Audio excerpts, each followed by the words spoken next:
বিধানসভায় ক্যানিংপুরের বিধায়ক শওকত মোল্লার বিরুদ্ধে জবরদস্ত প্রার্থী দিতে চলেছে আইএসএফ। কি বলেছেন আব্দুল মালেক মোল্লা আপনাদের শোনাবো। এবারে ক্যানিং পূর্ব বিধানসভায় আমাদের অপোজিশনের যে দল দাঁড়াবে, যে কটা দল দাঁড়াবে, তাদের যদি নমিনেশন করতে অসুবিধা হয় নমিনেশনের ব্যবস্থা করে দেব। প্রস্তাবক সমর্থক যদি পেতে হয় তাহলে তারও ব্যবস্থা করে দেব, কিন্তু তারা একবার এসে নমিনেশন করুক।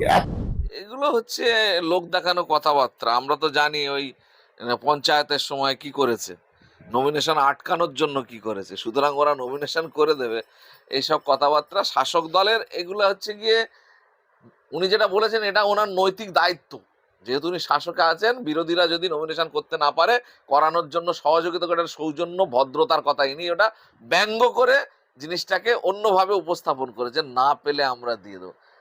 আরে বাবা, তোমার না